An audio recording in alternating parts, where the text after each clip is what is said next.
Okay, one thing I'm seeing is that your headline is not specific enough for a speech article. So if we look back at some of the examples we've seen in the example speeches in the book, the article about Ann Coulter is titled Ann Coulter Causes Stir at KU. So it gives the name of the speaker, it gives a little bit about that speech, she causes a stir, and then KU is the place where she gave the speech. Okay, it's on page 107. Vallis sells Discovering Opportunity theme. Okay, that was one of the example speeches. Romney, Eye on Evangelicals, defends his faith. Election 2012, President Obama gives victory speech in front of thousands in Chicago. Okay, so those 3 or 4 examples definitely have the name of the speaker in the headline, a little bit about the speech itself, and sometimes you want to either give the place name or the name of the event. In this case, the Frank Church Symposium. That doesn't have to go in the speech headline, but definitely at least ISU needs to go in the headline. And something about the speech itself. Another thing I'm seeing is that you're forgetting about descriptors. It's very important that you concisely state, usually right before the name or right after, something about that person. So Fahim Rahim, what is he? And try to, if anything is of news value worthiness about him, you need to mention that. So he's a local doctor, he's a Pocatello doctor. Now remember, you are kind of the translator. As a reporter, you're the translator, you're the interpreter, you're the eyewitness for the reader. So saying that he's a nephrologist or whatever that is, that's not going to translate, right? So you need to say the simpler layman's term, he's a kidney doctor. Okay, now you don't need to go into all the accolades that the introductory speaker gave, the person giving the introduction gave him. Okay, that guy went on at length. It's probably just enough to say he's a local kidney doctor, and you can say he's active in international relief work, though you know that's going to be obvious by what he's talking about. Same thing when you get to your 3 audience members, and remember, you were required to get reaction quotes from at least 3 audience members. I provided those if you did the Fahim Rahim speech on that little video. Okay, but we need a descriptor. It's probably going to be ISU student, right? Because those were all students except for Fahim Rahim himself, and then that would not really be included in a reaction a reaction quote of an audience member, right? Because he wasn't an audience member. You can quote him. By the way, those audience reaction quotes belong at the end of your article, because unless there's something newsworthy about what that person said, meaning he got into a shouting match with the speaker or something like that, and that did not happen at this particular speech, the reaction quote should go at the end, because it signals to the reader, once you get to those reaction quotes, that you're wrapping up the article, right? So they might stop reading. So it's confusing. It kind of upstages the speaker if you put those reaction quotes from the audience members too soon in the article. Okay, another thing I'm seeing on some of your papers, a lot of your papers, is that you talk about the abstracts and you don't break it down to examples and or specifics. Okay, so even though the name of the speech was something like creating sustainable and scalable ecosystems and post-disaster rural communities, that's not something people are going to be able to understand. A regular reader is not going to take time to think about, okay, what does this really mean?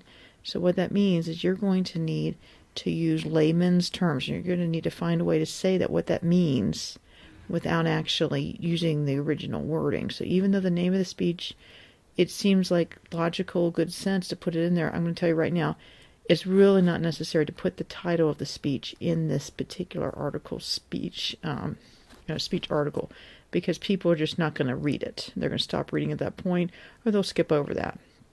So say what it means instead of the exact wording that was used. And if he quotes it, some of you used a quote where he's talking about that, you're going to have to use your own words. You're going to have to summarize or paraphrase that. Getting back to my point about creating examples, it's not real clear by some of your papers that he's talking about international communities in third world countries. Specifically, he mentioned two towards the beginning of the speech that were really good examples. Okay, and one is better than the other one. He mentioned Haiti. We're more familiar with that one, but he did not go there in person. And the other one is Nepal. He did go to that one in person. So that's probably, at the very least, you should be mentioning Nepal. Okay, so make sure to give some specific examples. Remember, the audience member, the reader for your article, imagine that reader was not there. Okay, so you have to paint a picture for him or her, that reader. You have to kind of give the feel for what it's like to actually be at the speech. Rahim himself, he used a lot of photos, some slides, right, to show the country, to paint a picture for us. Now you, as the writer, you have to paint a word picture and explain things, right? Give examples of things, just like Rahim was doing at the speech, okay? So make sure to bring it down to examples. Like, for instance, a good example was the midwives. What will this look like, this 8-for-8 program? Well, the midwives, or pig farmers, or the gal who created purses and she sold them online. Those are specific examples of what this might look like. So you need to really give those specifics.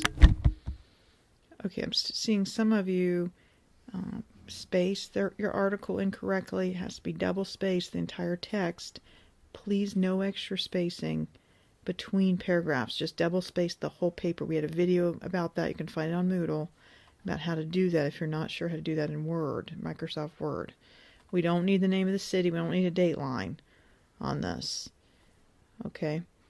Make sure to make quotes their own paragraphs and indent all paragraphs. Some of you are not indenting. I realize I may have given you some examples, speech examples that kind of look like that. But guys, just remember it's always the same format in terms of how it should look. Ideally, use a serif font like Times Roman. All these things help me to be able to estimate the word count so I can make sure, about the length, if that's correct, the length they're giving me. So please, do these things. Now, another thing, quotes. You need to find out the key quotes of the speech, and there were at least 3.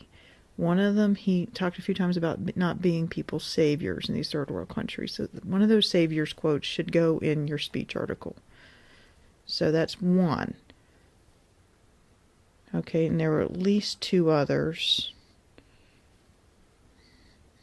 One was about the giving a hand, not a handout.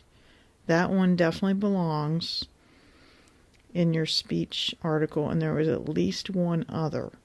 I'm going to let you find that, but you really should watch the speech probably at least 3 times. Once, getting yourself acquainted with it. The second time, watch it without stopping. What's the takeaway? What are the main quotes? And then third time, you're breaking it up and you're just basically watching it, bits of it back for yourself. But you want to watch it all the way through 2 times, and the third time you're really honing in on specifics. Okay, so I get the sense that some of you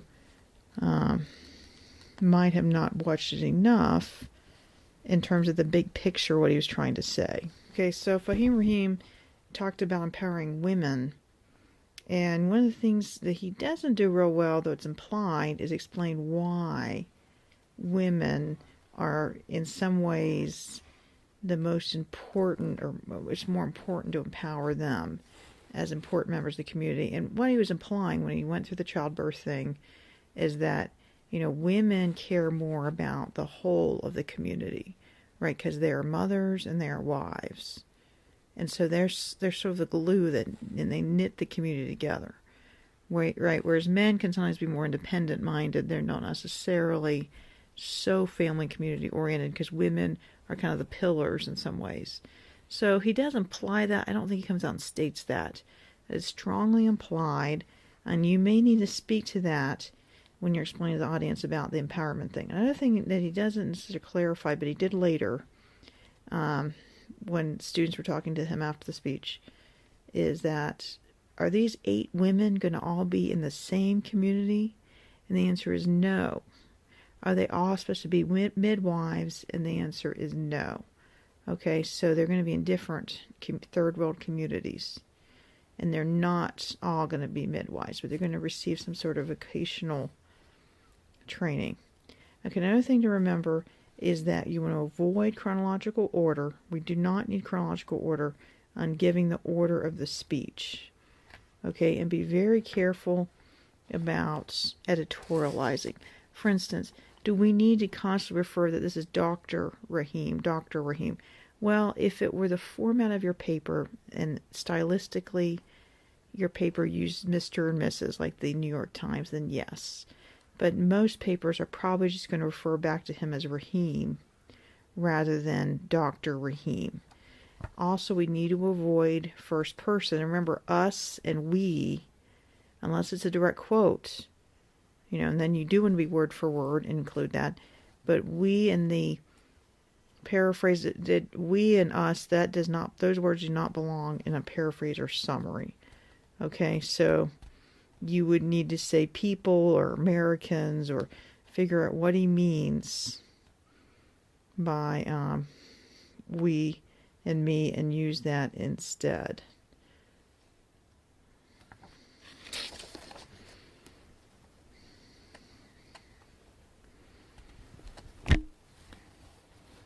Okay, my final thought is to mention again, if you still don't understand when I wrote about your lead, that you need to rework your lead, you really need to go back and review class notes and those example speech articles I handed out or are on Moodle.